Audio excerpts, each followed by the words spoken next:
Hello everyone, welcome to TET and CTET cracker channel. इस video lecture में हम प्राकृतिक वनस्पति एवं वन्य जीवन चैप्टर 6 एनसीईआरटी ज्योग्राफी का मेन पॉइंट को डिस्कस करेंगे, जो कि हमारा सीटेट एग्ज़ाम के लिए वेरी इम्पोर्टेंट है, राइट।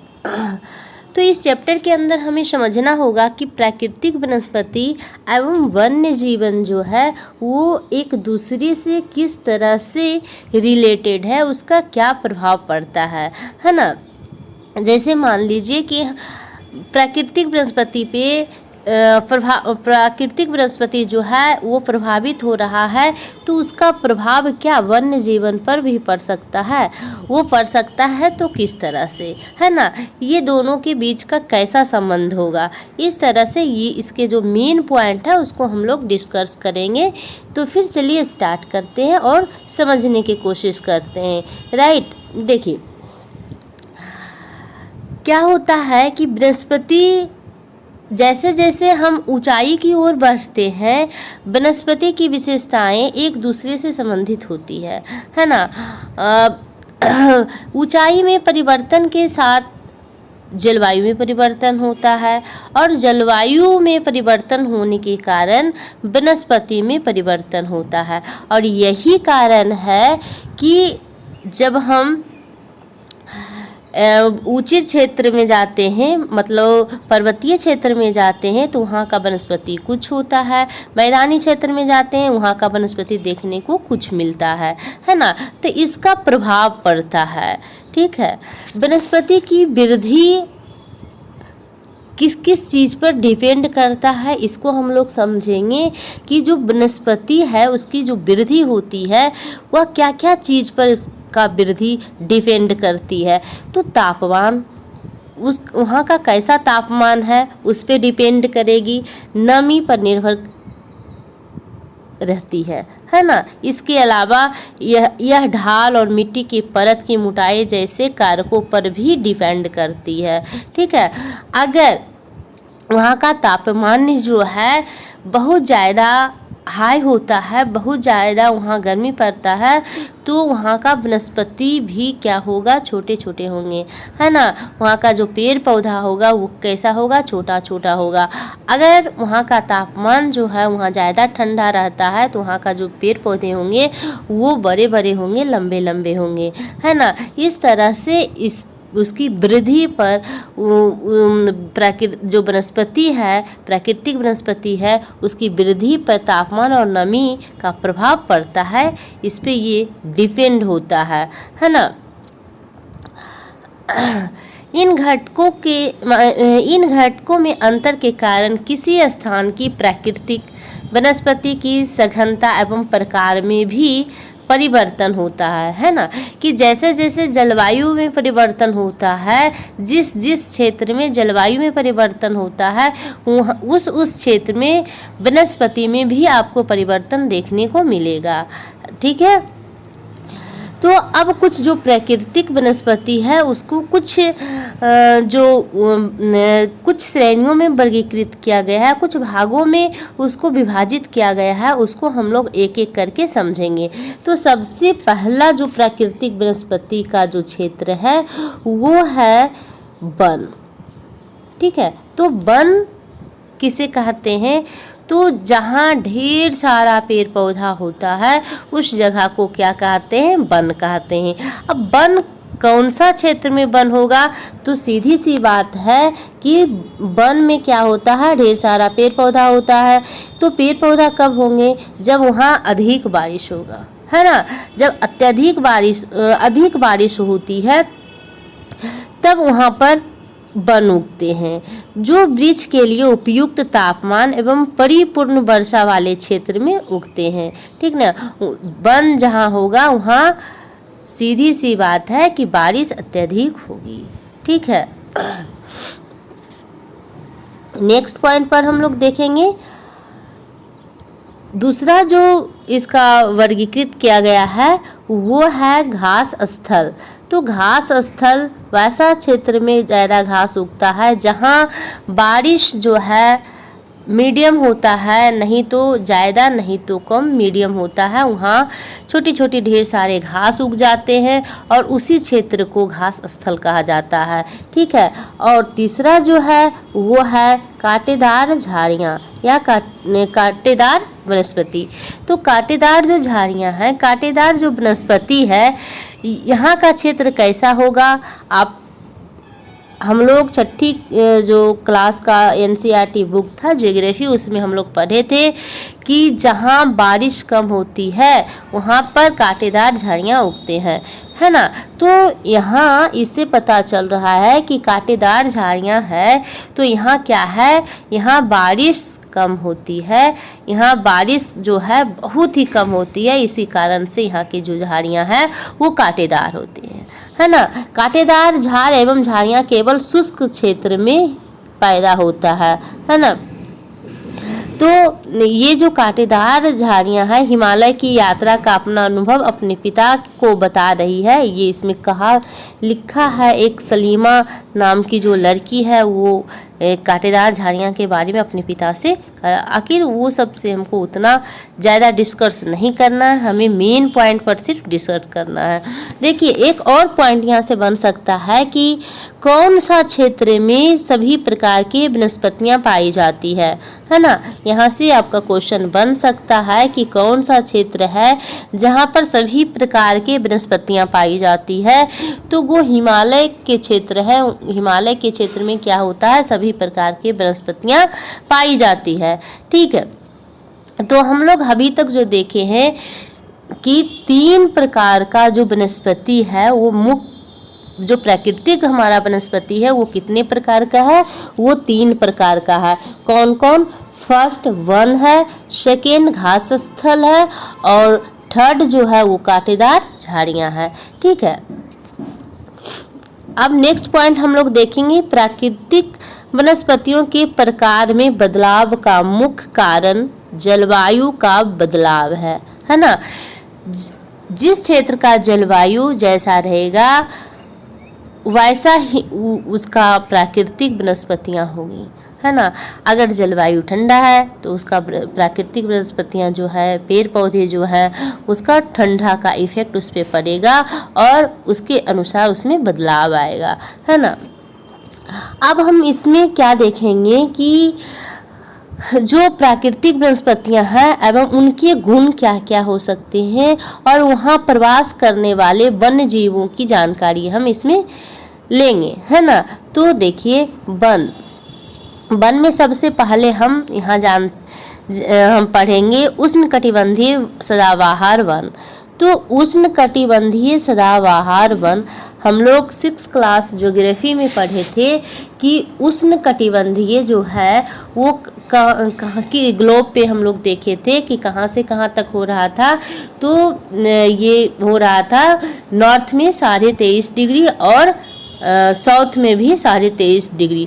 तो नॉर्थ और साउथ का जो 23.5 डिग्री का स्पेस है उसके बीच का जो पार्ट है उसको क्या कहा जाता है, उष्णकटिबंधीय क्षेत्र कहा जाता है। तो उसी क्षेत्र का यहाँ बात हो रहा है, उष्णकटिबंधीय सदाबहार वन की बात हम लोग कर रहे हैं। आप लोग को ये ध्यान में रखना होगा। ठीक है। तो उष्णकटिबंधीय सदाबहार वन जो है इसका नाम से ही पता चल रहा सदाबहार वन, है ना। तो इन वनों को उष्णकटिबंधीय सदाबहार वन कहा जाता है क्योंकि यहाँ पर जो है वर्षा अधिक होता है। अत्यधिक वर्षा होने के कारण पेड़ पौधा ज़्यादा उगते हैं और इसका यहाँ का जो क्षेत्र है वो गर्म होता है। ठीक है। तापमान गर्म होने के कारण और अत्यधिक वर्षा होने के कारण यहाँ पेड़ पौधा बहुत अधिक उगते हैं और इतना अधिक उगते हैं, देखिए इतना अधिक उगते हैं कि यहाँ पर जो सूर्य का प्रकाश है, जो सन का हीट है, यहाँ धरती पे नहीं पहुँच पाता है। इतना ये सघन होते हैं, इतना घना पेड़ पौधा होता है कि सूर्य का जो प्रकाश है यहाँ पर धरती पर यहाँ नहीं पहुँच पाता है। ठीक है। और ये सारे जो पौधे हैं एक समय पर सारे पौधे अपना अपना पत्तियां को नहीं झाड़ते हैं।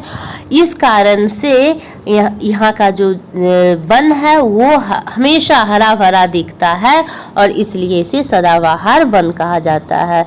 ठीक है, सदाबहार वन कहा जाता है और इस वनों को उष्णकटिबंधीय वर्षा वन भी कहा जाता है। ठीक है, देखिए ब्राजील के उष्णकटिबंधीय सदाबहार वन इतने विशाल हैं कि ये पृथ्वी के फेफड़े की तरह प्रतीत होते हैं। यहाँ से क्वेश्चन बन सकता है कि इतने विशाल हैं कि ये पृथ्वी के फेफड़े की तरह प्रतीत होते हैं, तो इसको आप बता सकते हैं क्यों, है ना। तो इसको क्यों पृथ्वी के फेफड़ा से कंपेयर किया गया है, जो देखिए पेड़ पौधा का मेन काम क्या है कि वो ऑक्सीजन को क्या करता है, प्रोड्यूस करता है, छोड़ता है और कार्बन डाइऑक्साइड को लेता है ना। और हम सभी मानव, हम सभी जीव क्या करते हैं, ऑक्सीजन को लेते हैं और कार्बन डाइऑक्साइड छोड़ते हैं। तो जो हमारा फेफड़ा का काम होता है श्वास लेना, डैट मीन्स कार्बन डाइऑक्साइड को छोड़ना और ऑक्सीजन को लेना, उसी तरह से यहाँ जो पेड़ पौधा होता है उसका भी वही काम होता है कि वो भी श्वास लेने के काम करता है, वो भी ऑक्सीजन को क्या करता है, छोड़ता है और कार्बन डाइऑक्साइड लेता है। तो इसलिए यहाँ इतना ज़्यादा पेड़ पौधा है, इतना ज़्यादा पेड़ पौधा है, ज़्यादा पेड़ पौधा होने के कारण इस जगह को पृथ्वी के फेफड़े से कंपेयर किया गया है। राइट, आई थिंक आपको समझ में आया होगा। और आगे हम बढ़ते हैं। देखिए जो उष्णकटिबंधीय सदाबहार वन है, यहाँ पर कुछ यहाँ के जो पेड़ पौधे होते हैं उनमें से जो पेड़ पौधा है वो क्या है, रोजवुड, अबनूस, महोगनी आदि पाए जाते हैं। ठीक है, यहाँ पर ये जो पेड़ पौधा है विशेष रूप से पाए जाते हैं और ये काफ़ी घने वृक्षों की मोटी बितान के कारण दिन के समय भी क्या होता है, सूर्य का प्रकाश जो है वन के अंदर तक नहीं पहुँच पाता है। पूरा इतना ज़्यादा वहाँ पेड़ पौधा है कि पूरा क्या करता है, वन का जो मिट्टी है उसको एकदम से ढका हुआ रहता है। ठीक है, नेक्स्ट पॉइंट हम लोग देखेंगे। देखिए एनाकोंडा के बारे में दिया है कि एनाकोंडा विश्व का सबसे बड़ा सांप है। ठीक है, यहाँ से क्वेश्चन बन सकता है कि जो एनाकोंडा है वो विश्व का सबसे बड़ा सांप है और ये कहाँ पाया जाता है, तो ये यहीं पाया जाता है उष्णकटिबंधीय वर्षा वन में। ठीक है, यह मगर जैसे बड़े जानवर को मारकर क्या करता है, खा जाता है। तो एनाकोंडा का ये एक विशेषता है कि ये जो मगर जैसे जानवर होते हैं, उतना विशाल जानवर होता है, उसको मारकर खा जाता है। ठीक है, नेक्स्ट पॉइंट को हम लोग देखेंगे, उष्णकटिबंधीय पर्णपाती वन। देखिए उष्णकटिबंधीय पर्णपाती वन, उष्णकटिबंधीय जहाँ भी आएगा तो हम लोग को ये बातें याद होना चाहिए या जानकारी में होना चाहिए कि उष्णकटिबंधीय हम लोग पढ़े थे कि 23.5 डिग्री नॉर्थ और 23.5 डिग्री साउथ, तो उसी का बीच का जो स्पेस है वहीं की बात हो रही है यहाँ। ठीक है, तो उष्णकटिबंधीय पर्णपाती वन, यहाँ से आपको समझ में आ रहा है कि यहाँ का जो वन है, यहाँ का जो पेड़ पौधा है वो क्या करता है, अपना पत्ते को झाड़ देता है एक समय में और ये पेड़ पौधा जो है पर्णपाती हो जाता है, बिना पत्ती का हो जाता है। देखिए इसकी क्या क्या प्रॉपर्टीज है जो हम देखेंगे। उष्णकटिबंधीय पर्णपाती वन जो है मानसूनी वन होते हैं। ठीक है, ये मानसूनी वन होते हैं, ऋतु के अनुसार होता है। ठीक है, जो भारत, उत्तरी ऑस्ट्रेलिया एवं मध्य अमेरिका के बड़े हिस्से में पाए जाते हैं। ठीक है, तो उष्णकटिबंधीय पर्णपाती वन जो है किस किस क्षेत्र में पाया जाता है? तो भारत, उत्तरी ऑस्ट्रेलिया एवं मध्य अमेरिका के जो क्षेत्र है बड़े क्षेत्र में पाए जाते हैं। इन क्षेत्रों में मौसमी परिवर्तन होते हैं। जल संरक्षित करने के लिए शुष्क मौसम में यहाँ का जो वृक्ष है ये पत्तियाँ क्या करते हैं? झाड़ देते हैं, इसलिए ये पर्णपाती कहलाए। ठीक है, और यहाँ पर जो मेन मुख्य रूप से जो वृक्ष होते हैं वो कौन कौन सा वृक्ष है जो आप देख लीजिए, वृक्ष से क्वेश्चन पूछा जाता है। साल, सागवान, नीम, शीशम, ये सारे वृक्ष यहाँ ज़्यादातर पाए जाते हैं। और इसका यूज है जो कि आप देख सकते हैं फर्नीचर बनाने के लिए, यातायात निर्माण करने के लिए उपयोगी ये सब किया जाता है। और उष्णकटिबंधीय पर्णपाती वन में जो जानवर पाए जाते हैं वो जानवर है कौन? बाघ, शेर, हाथी, गोल्डन लंगूर और बंदर। ठीक है, ये सारे जो जानवर है ये इस वन में पाए जाते हैं। नेक्स्ट पॉइंट हम लोग देखेंगे। देखिए यहाँ फिगर से आप समझ सकते हैं कि जो उष्णकटिबंधीय पर्णपाती वन जो है इस तरह से दिखता है, क्योंकि ये एक समय में क्या करता है? सारा वृक्ष अपना अपना पत्तियां को झाड़ देता है ना, गिरा देता है। नेक्स्ट पॉइंट है शीतोष्ण सदाबहार वन। देखिए यहाँ भी क्या आया? सदाबहार वन। तो जहाँ भी सदाबहार वन आप देखें तो आपको खुद समझ लेना चाहिए कि यहाँ जो पेड़ पौधे होंगे वो अपना पत्तियाँ एक समय में सभी पत्तियां को नहीं झाड़ते हैं, नहीं गिराते हैं, इसलिए इसका जो नाम है सदाबहार वन रखा गया है। क्योंकि एक समय में वो अपना सारा पत्तियां नहीं गिराते हैं और नहीं गिराने के कारण क्या होता है? वह हमेशा हरा भरा दिखते हैं, इसलिए इसका नाम जो है सदाबहार वन रखा गया है। और शीतोष्ण से आप समझ सकते हैं कि जब हम लोग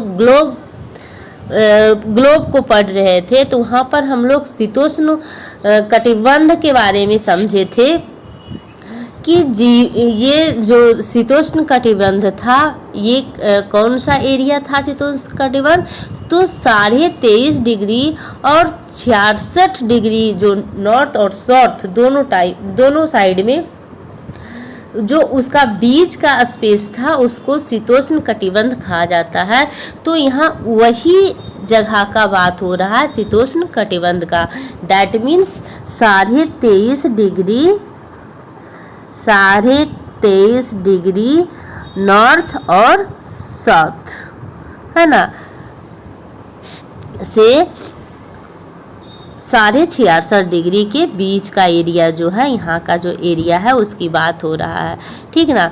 तो शीतोष्ण सदाबहार वन जो है ये आपको कहाँ देखने को मिलेंगे? तो शीतोष्ण सदाबहार वन मध्य अक्षांश के तटीय प्रदेश में स्थित है।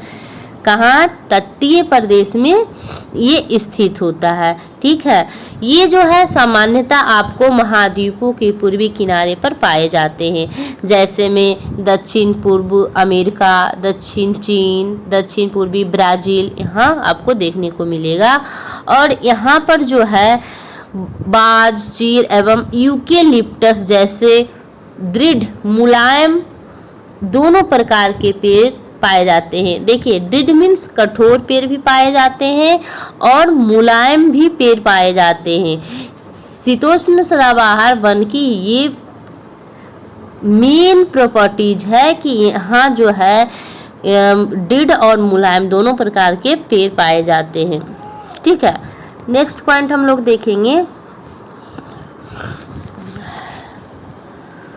देखिए अब हम लोग देखेंगे शीतोष्ण पर्णपाती वन। ठीक है, शीतोष्ण से अब हम लोग समझ जाएंगे कि शीतोष्ण की जब बात हो रहा है तो 23.5 डिग्री से 66.5 डिग्री नॉर्थ और 23.5 डिग्री से 66.5 डिग्री साउथ का पार्ट है।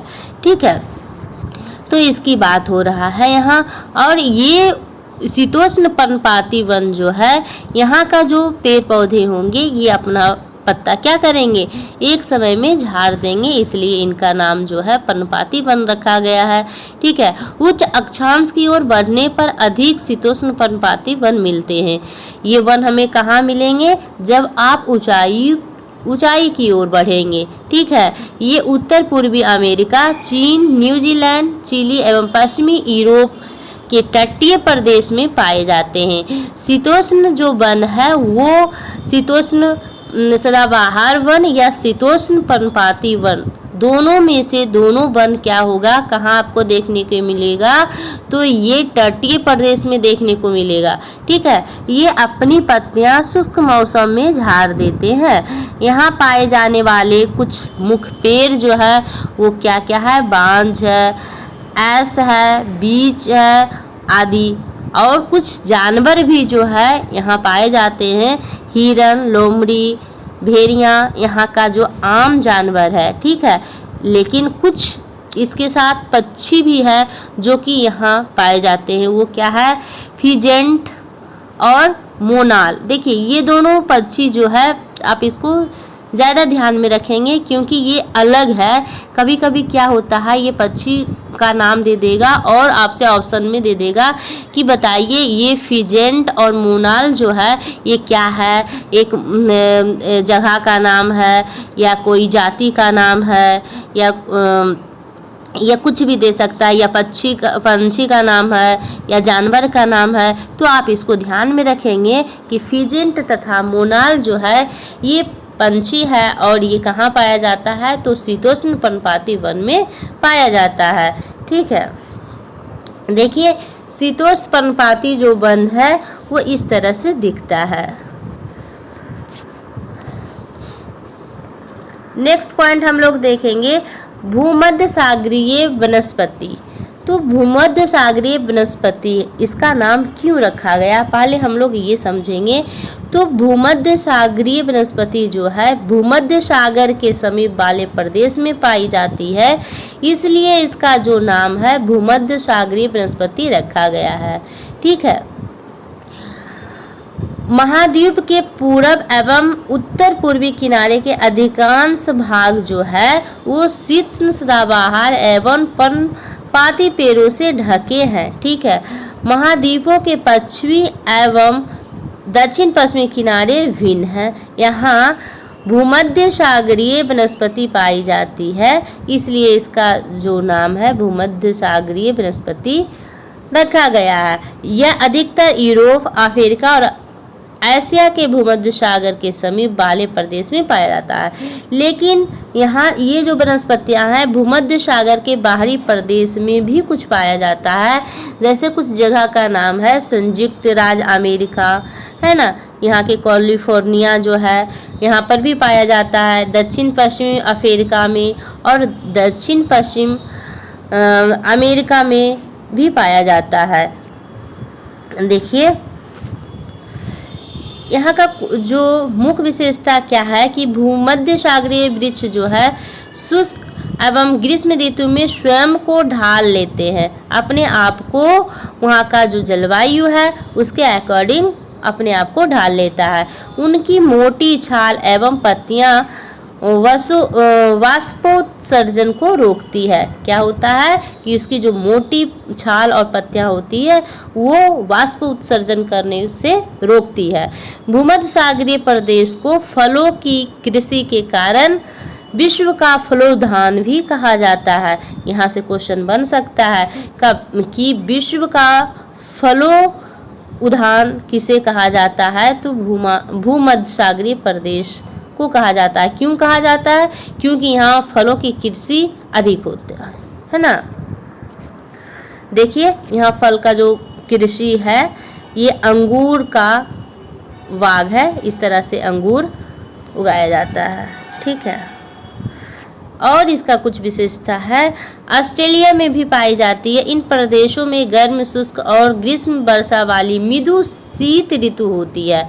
यहाँ की जो ऋतुएं होती है कैसी होती है, तो शुष्क, गर्म एवं वर्षा वाली मृदु सब मिला जुला होता है, शीत ऋतुएं होती है। ठीक है, इस क्षेत्र का जो मुख्य फल है, फ्रूट्स है, वो क्या है? जो देखिए संतरा है, अंजीर है, जैतून, अंगूर ये सारे जो है ये नींबू वंश का है, यानी सिट्रस इसे कहा जाता है। ये सारे यहाँ जितने भी फल होते हैं उसमें खट्टापन होता है, ठीक है।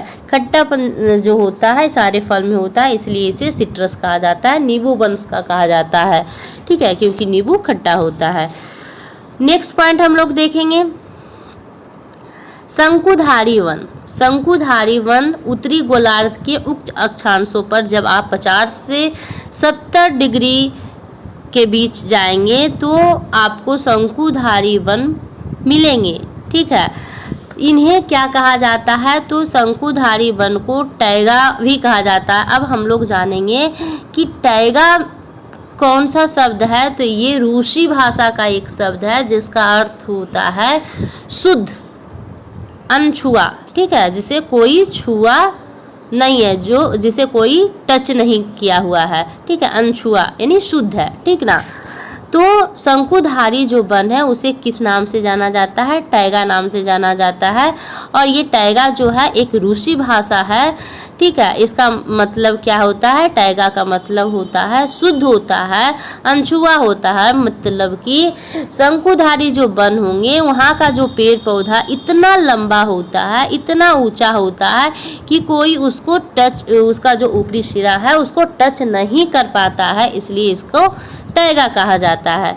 ये वन अधिक ऊंचाइयों पर भी पाए जाते हैं, है ना, इसी कारण से इसको टैगा कहा जाता है। ये वन जो है बहुत ऊंचाई पर होता है, इसका जो ऊपरी सिरा है कोई छू नहीं पाता है। और देखिए हिमालय में प्रचुर मात्रा में देखा जाता है, क्योंकि हिमालय जो है पहाड़ी इलाका है और ये इसकी तो विशेषता है कि ये वन कहाँ पाए जाएंगे? तो ऊंचाइयों पर पाए जाएंगे। ये लंबे नरम काष्ठ वाले सदाबहार वृक्ष होते हैं। इन वृक्षों के काष्ठ का उपयोग अनेक तरह का उपयोग किया जाता है, जैसे लुगदी बनाने में। लुगदी से क्या बनता है? कागज, है ना। तो ये सारे चीज़ का उपयोग किया जाता है, ठीक है। इसमें देखिए कुछ मुख्य जो पेड़ है वो क्या है? चीर है, देवदार है। ये चीर और देवदार को आप ध्यान में रखेंगे क्योंकि यहाँ से क्वेश्चन ज़्यादा बनता है, ठीक ना। और यहाँ जो जानवर है वो सामान्यतः क्या है? रजत लोमड़ी, मिंक, ध्रुवी भालू जैसे जानवर पाए जाते हैं, ठीक है। आई होप आपको इतनी सारी चीज़ें क्लियर हो रही होंगी और हम लोग आगे डिस्कस करते हैं, ठीक ना। देखिए अब हम लोग समझे थे कि जो हमारी प्राकृतिक वनस्पति है उसको 3 कैटेगरीज में रखा गया था, वन, घास स्थल और कटीली झाड़ियाँ। तो अभी तक हम लोग वन को पढ़े हैं, उसके टाइप को पढ़े हैं। अब हम लोग घास स्थल को पढ़ेंगे। हम लोग क्या समझे थे कि घास स्थल वैसे क्षेत्र में होंगे जहाँ मीडियम बारिश होगा, है ना, नहीं तो ज़्यादा बारिश नहीं तो कम बारिश। मीडियम बारिश होता है तो वहाँ क्या होता है? ढेर सारे घास उग जाते हैं और वो सारे घास वाले क्षेत्र को क्या कहा जाता है? घास स्थल कहा जाता है, ठीक है। तो अब हम घास स्थल के बारे में पढ़ेंगे। देखिए उष्णकटिबंधीय घास स्थल, जो उष्णकटिबंधीय क्षेत्र में घास है उसको उष्णकटिबंधीय घास स्थल कहा जाता है। क्लियर? ये वन जो है भूमध्य रेखा की किसी भी तरफ उग जाता है। कहाँ पर ये वन उगता है? तो आपको ध्यान में रखना होगा कि ये भूमध्य रेखा के आसपास उगता है, ठीक है। यहाँ वनस्पति निम्न मध्य वर्षा वाले क्षेत्र में पैदा होती है। ये हम लोग तो पहले डिस्कस कर चुके हैं। यह घास काफ़ी ऊंची, लगभग 3 से 4 मीटर की ऊंचाई तक बढ़ जाती है ना। यहाँ की जो घास है उसकी भी जो विशेषता क्या है कि बहुत लंबी लंबी होती है। इसकी जो ऊंचाई होती है 3 से 4 मीटर तक होती है। अफ्रीका का सवाना घास स्थल जो है इसी प्रकार का है। जो सवाना घास स्थल है, कई बार क्वेश्चन आया हुआ है कि सवाना जो घास का मैदान है वो कहाँ है? तो अफ्रीका में है। वो इसके जो सवाना घास है उसका ऊंचाई कितना हो सकता है? तो 3 से 4 मीटर तक, ठीक है। सामान्य रूप से ये उष्णकटिबंधीय घास स्थल जैसे में हाथी, जेबरा, जिराफ, हिरन, तेंदुआ घास के बारे में तो हम समझे यहाँ कि घास की जो लंबाई है 3 से 4 मीटर तक होती है। और यहाँ पर जो जानवर होते हैं, जानवर पाए जाते हैं, वह देख पाया गया हाथी, ज़ेब्रा, जिराफ और हिरन, ये सारे जो जानवर है यहाँ पाए जाते हैं। ठीक है, नेक्स्ट पॉइंट की तरफ हम लोग मूव करते हैं। देखिए, शीतोष्ण घास स्थल। तो शीतोष्ण घास स्थल ये मध्य अक्षांशीय क्षेत्रों और महाद्वीपों के भीतर भाग में पाए जाते हैं। ये कहाँ पाए जाएंगे? तो ये मध्य अक्षांशीय क्षेत्रों एवं महाद्वीपों के भीतर वाले भाग में पाए जाएंगे। ठीक है, अब हम देख लेते हैं कि यहाँ का जो घास है उसकी क्या प्रॉपर्टीज है, उसकी क्या विशेषता है। तो यहाँ की जो घास होती है वो घास छोटी होती है और पौष्टिक होती है ज़्यादा, है ना।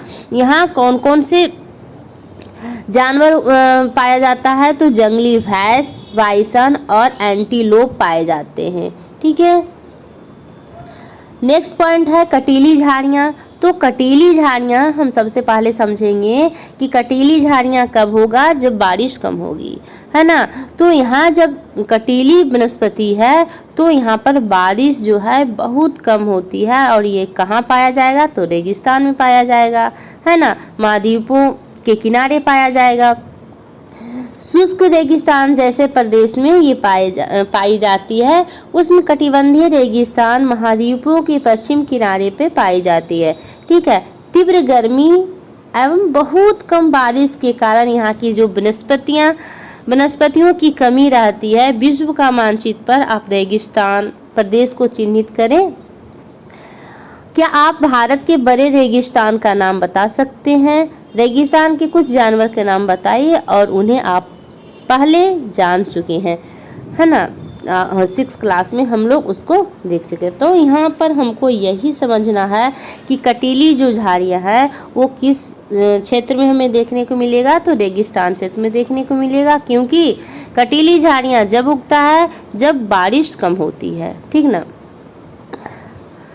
अब हम लोग नेक्स्ट पॉइंट की तरफ मूव करते हैं और बहुत ही इम्पोर्टेंट, देखिए ये जो है आपके लिए बहुत इम्पोर्टेंट है, आप इसको ध्यान में रखेंगे या तो फिर नोट बना लेंगे। ठीक ना। विभिन्न प्रदेशों में घास स्थल विभिन्न नामों से जाने जाते हैं। जो विभिन्न प्रदेश में घास स्थल है उसको विभिन्न नामों से जाना जाता है। देखिए, उष्णकटिबंधीय घास स्थल जो है पूर्वी अफ्रीका में सवाना और ब्राज़ील में कंपोस्ट के नाम से जाना जाता है और वेनेजुला में इसे लानोस के नाम से जाना जाता है।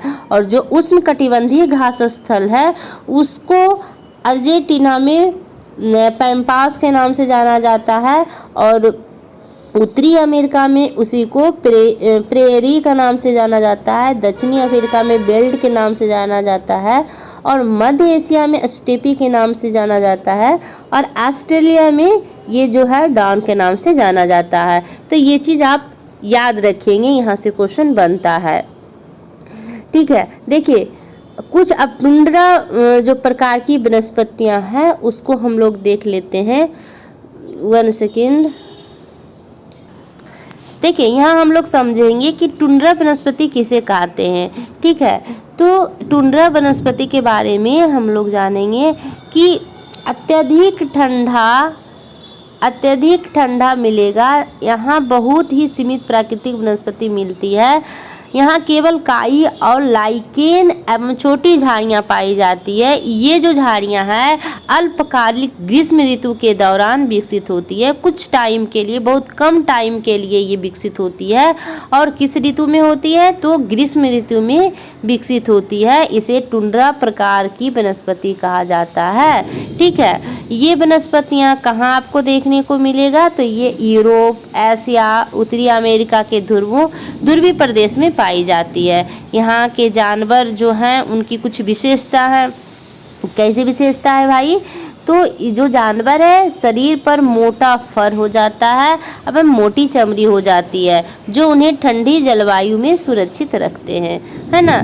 यहाँ पाए जाने वाले कुछ जानवर इस प्रकार है: सील, वालरस, कस्तूरी बैल, ध्रुवी उल्लू, ध्रुवी भालू, बर्फीली लोमड़ी, ये सब कहाँ पाए जा रहे हैं? तो ये सब जो है ध्रुवीय प्रदेश में पाए जाते हैं। ठीक है,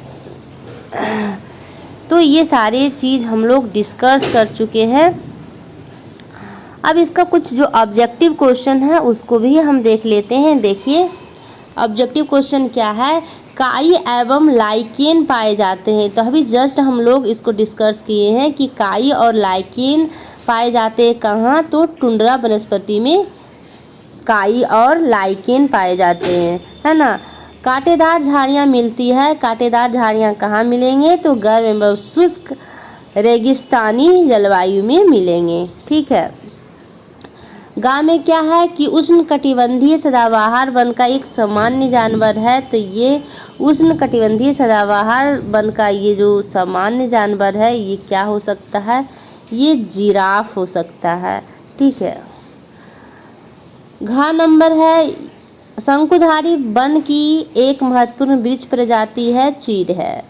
स्टेपी घास स्थल पाए जाते हैं। तो स्टेपी घास स्थल जो है मध्य एशिया में पाए जाते हैं। ठीक है, मैच करने वाला है। तो देखिए वालरस जो है अभी हम लोग पढ़े थे कि वालरस कहाँ पाया जाता है? तो कांटेदार झाड़ियाँ में पाया जाता है, इसका भी हो जाएगा। देवदार वृक्ष कहाँ पाया जाता है? तो ये नरम काष्ठ पेड़ होते हैं। ठीक है, और जैतून जो है ये सिट्रस फल है, ये नींबू वंश का फल है जैतून। ठीक है, तो इसका जो होगा ये 6 हो जाएगा। और देखिए ये कंपोस्ट जो है वो ब्राज़ील के उष्णकटिबंधीय घास स्थल है। और हाथी जो है ये क्या हो जाएगा? एक ध्रुवीय जानवर है। ठीक है, और छह जो है डाउन, ये डाउन क्या है? तो ये डाउन जो है अंटार्कटिका के शीतोष्ण घास स्थल है। ठीक है, इस तरह से इसको आप मैच कर लेंगे। ठीक है, आई होप ये वीडियो आपको पसंद आया होगा। वीडियो अगर पसंद आया तो लाइक, शेयर एंड सब्सक्राइब कीजिए और कमेंट कर ज़रूर बताएंगे कि आपको ये वीडियो कैसा लगा, आप इसमें और क्या इम्प्रूवमेंट चाहते हैं। राइट, तो थैंक यू, मिलते हैं अगले वीडियो में, अगले एक न्यू वीडियो के साथ।